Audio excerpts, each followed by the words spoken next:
Começamos? Deixa eu ver. Áurea, cadê você aqui? Quem ainda não falou comigo, apareça. Cadê vocês? Oi, oi.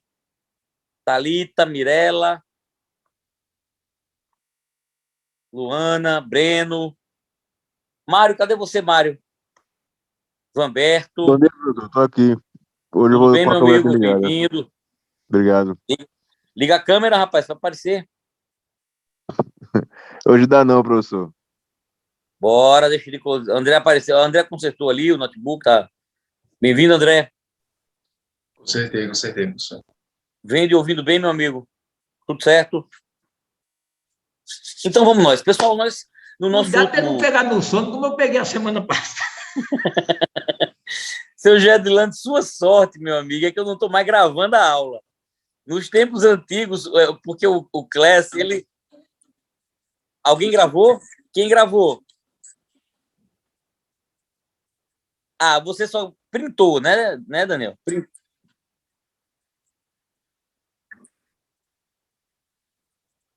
Ah, é? Ah, Daniel, que legal. Então você tem um cochilo, você tem o Gedilante está registrado aí para a gente usar na aula da saudade.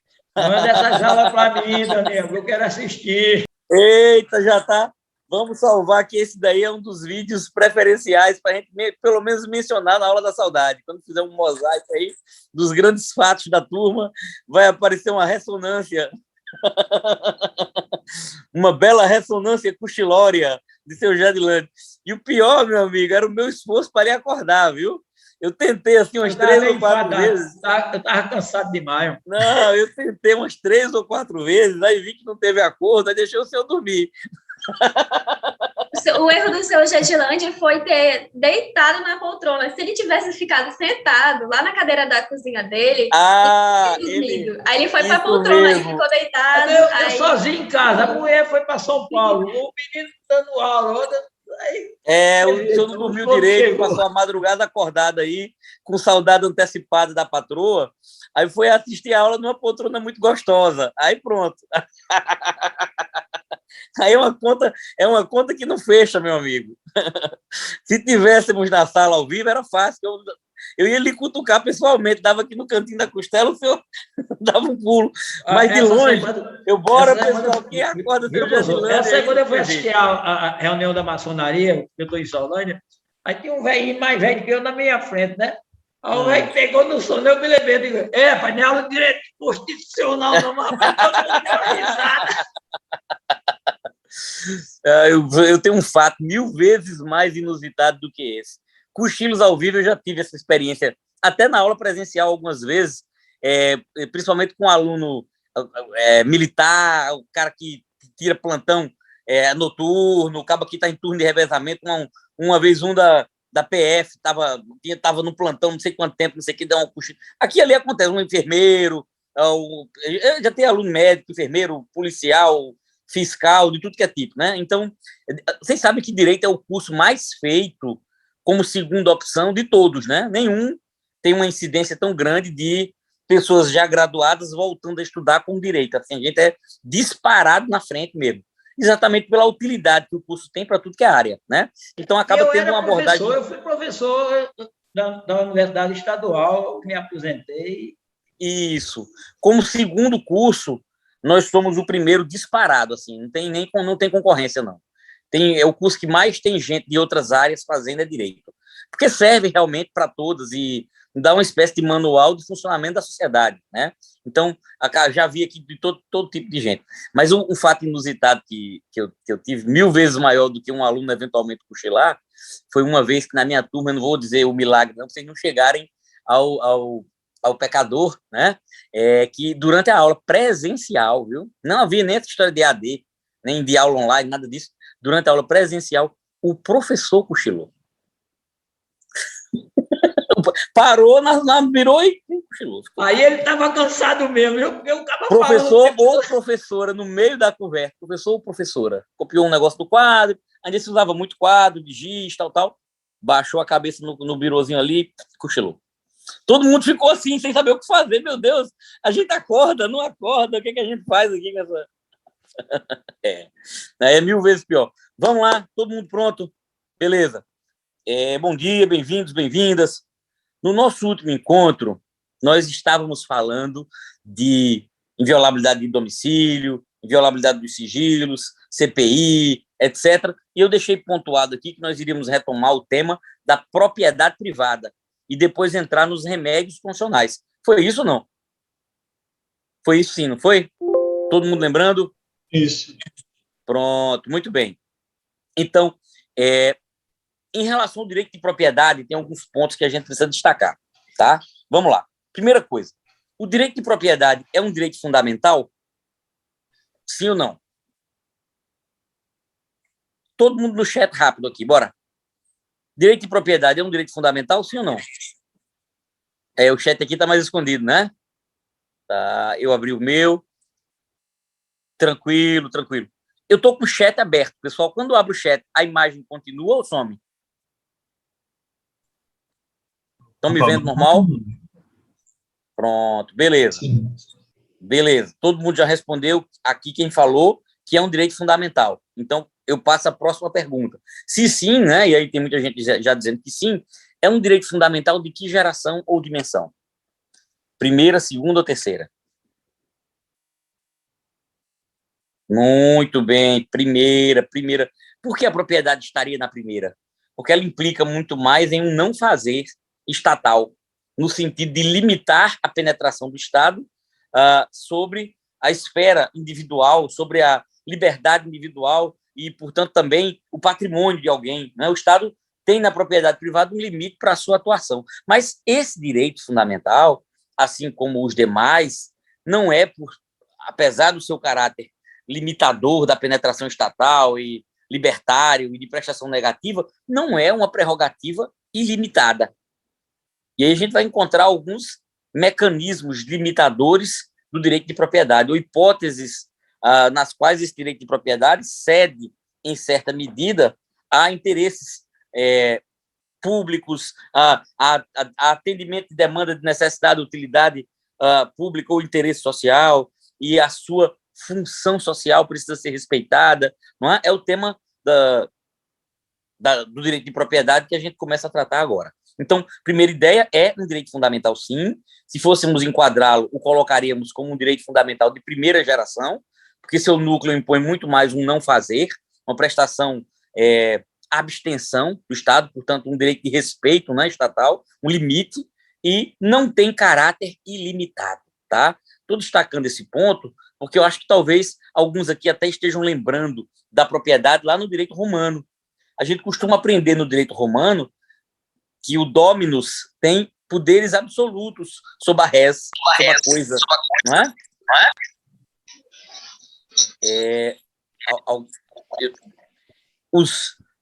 Quais são os poderes do dominus sobre a coisa? Tem algum áudio estranho aqui reverberando, estão ouvindo? Tá tudo normal aí? Não é? Todo mundo fecha o microfone, galera. Fecha o microfone. Passou sim. Muito bem. Abre só quem for falar, tá, pessoal? Deixa todo mundo fechado aí. Vamos lá. Então, quem lembra os poderes do dominus sobre a res? A res é a coisa, né? Objeto da propriedade. Os jus utendi, fruendi e abutendi. Lembram disso lá no direito romano? Direito de usar, fruir e até destruir a coisa, né? E aí, por isso, se costumava dizer, Lucas, que o direito de propriedade era um direito absoluto. Tentando ser um pouco mais rigorosos com isso, eu diria que é um direito quase absoluto.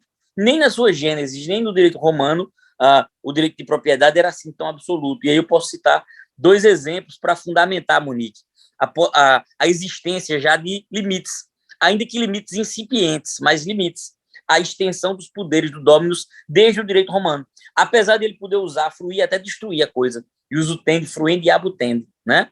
Nós tínhamos ali, já no direito romano, os chamados jus in re aliena. Lembram deles, não? Estamos de uma nota de rodapé aqui, direito romano, né? Já que estamos falando de propriedade, viu? Jus in re aliena são os direitos reais sobre coisas alheias. Então, você podia constituir direitos sobre coisas de outro. E se constituído esse direito sobre coisa de outro, esta coisa, claro, estaria sujeita a restrições. Então, o poder do proprietário, do dominus, já não é tão absoluto assim. Quem lembra dos jus in re aliena?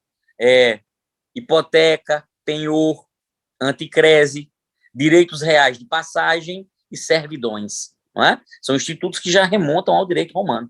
Além dos chamados direitos de vizinhança, que são direitos de limitação para o uso de propriedade, que impõe a ela ser utilizada sem prejudicar aos demais. Aquela máxima de que o direito de um termina quando começa o do outro. Então, ser utilizada sem turbação do direito de uso dos demais. É também um outro limitador objetivo para o que se pode fazer com a propriedade. Mas a gente avança muito mais. Séculos adiante, nós constituímos um requisito de utilização da propriedade muito mais do que simplesmente não prejudicando aos demais ou respeitando eventuais direitos de outros constituídos sobre sua coisa. É o signo função social da propriedade. Função social da propriedade impõe à propriedade que lhe seja dado um uso que, para além do interesse do proprietário, também é consentâneo com o interesse público geral. Então, de alguma medida, a propriedade, ou em alguma medida, a propriedade, acaba se tornando útil para a sociedade como um todo. E por que a gente pode exigir isso da propriedade? Porque ela serve também para um plexo de relações econômicas que acabam sendo desenvolvidas também em benefício da coletividade. Deixar uma propriedade desusada, não destinada, não utilizada, refreia relações econômicas, refreia desenvolvimento, refreia produtividade e prejudica, portanto, a todas as pessoas. Professor, entendido, então. Quer dizer que a função social da propriedade é apenas a produtividade da propriedade? Não. A produtividade é um dos aspectos.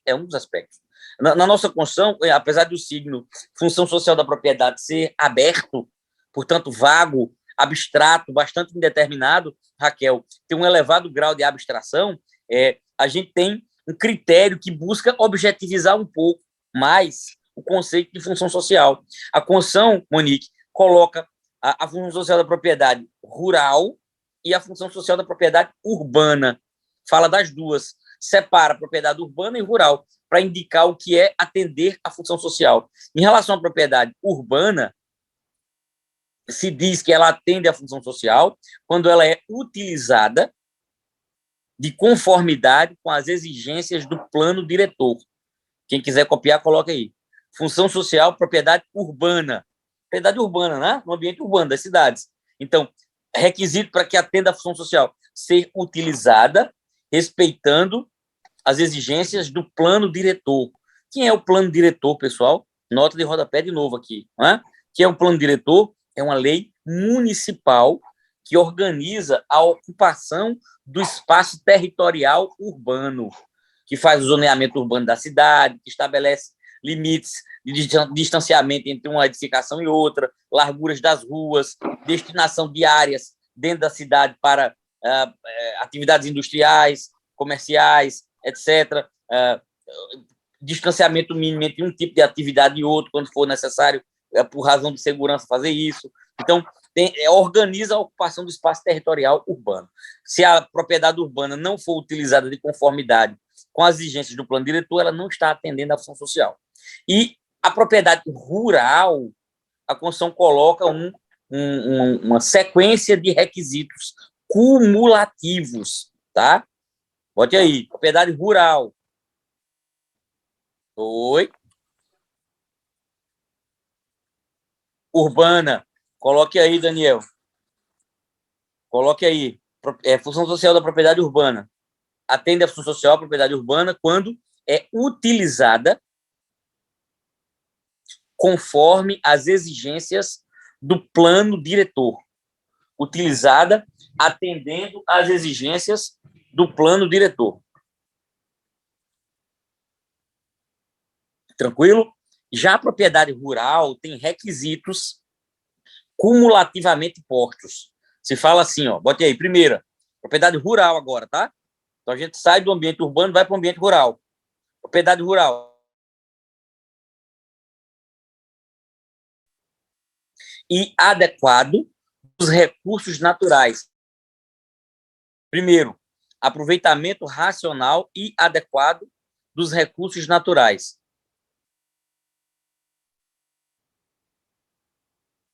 Primeiro requisito, aproveitamento racional e adequado dos recursos naturais. Está ligado à produtividade, né? À eficiência no uso da terra rural. Segundo, respeito ao meio ambiente. Respeito ao meio ambiente. Ou seja, mesmo que seja produtiva, se ela está degradando indevidamente o meio ambiente, isso desqualifica o atendimento à função social. Tranquilo? Terceiro, respeito à legislação que rege as relações de trabalho. Olha aí, Maicon. Respeito à legislação que rege as relações de trabalho. Quer dizer que precisa, então, ser produtiva, respeitar o meio ambiente, mas também respeitar o direito trabalhista e previdenciário. A legislação que rege as relações de trabalho. Quer dizer que uma propriedade produtiva, ambientalmente sustentável, mas que precariza a mão de obra, não está atendendo à sua função social. Todo mundo entendendo aí? Tá claro? Muito bem, muito bem. E, por fim, aproveitamento que favoreça o bem-estar de trabalhadores e de proprietários. Aproveitamento que favoreça o bem-estar de trabalhadores e proprietários. É um outro signo aberto, que também resume, com grande grau de abstração, a ideia de função social para a propriedade rural, né? Essa função social da propriedade é um requisito objetivo.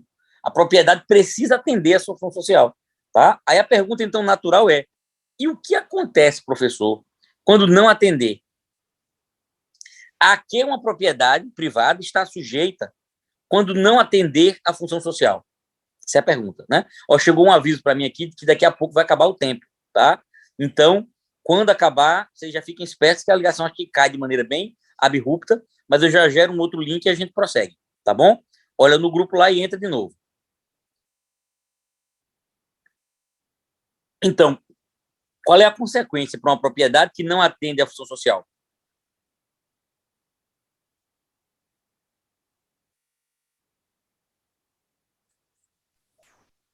Primeira coisa que vem à cabeça, Daniel lembrou bem, desapropriação, não é? Pessoal, vocês vão encontrar até em algum resumo de direito constitucional por aí, ou pessoas falando que a consequência para não atender à função social é a desapropriação. Isso parece lógico. E está mais ou menos correto. Por que estou dizendo mais ou menos correto? Porque, de rigor, a desapropriação não é a consequência para o não atendimento de função social. Mas o não atendimento da função social impacta o fundamento e, consequentemente, o procedimento de desapropriação. Deixa eu ver se eu deixo isso mais claro para todo mundo. Uma propriedade pode ser desapropriada mesmo que atenda à função social. Então, não há uma vinculação direta entre atendimento da função social e desapropriação. Vê se entendem. Quando uma propriedade atender à função social, ela pode ser desapropriada. E quando ela não atender, ela também pode. Professor, Aí você vai dizer, repetir? Você pode repetir Claro, Ana, eu vou aprofundar a ideia. essa parte da desapropriação? Sim, vem para cá, presta atenção. Vê se vocês estão entendendo. Eventualmente, alguém vai conectar não atendimento da função social com desapropriação. Mas essa conexão não é precisa, porque a desapropriação não necessariamente decorre do não atendimento à função social. Tanto que a propriedade que atende à função social também está sujeita à desapropriação. Tá? Aí você vai dizer, então é indiferente, professor. Pelo que eu estou colocando agora, já passo novamente uma impressão errada de indiferença. Não é indiferente, não. Olha só, vamos deixar a coisa correta aqui, bem rigorosa. Quer dizer, professor, que se a propriedade não atender, ela pode ser desapropriada? Pode. E se ela atender, ela também pode? Pode. Ué, então é indiferente? Não, não é. Porque o não atendimento à função social altera o fundamento de desapropriação e, consequentemente, o procedimento, Daniel, de desapropriação ao qual a propriedade estará sujeita. Agora você vai entender o que eu vou falar de maneira rigorosa. Venha cá. Se a propriedade atende, a possibilidade de desapropriação é mais restrita e o proprietário resulta mais protegido. Quando ela não atende, a função social, ela está sujeita a uma desapropriação muito mais gravosa para o proprietário, muito mais prejudicial para o proprietário. E aí agora eu vou dizer o procedimento, você vai entender e vai concordar.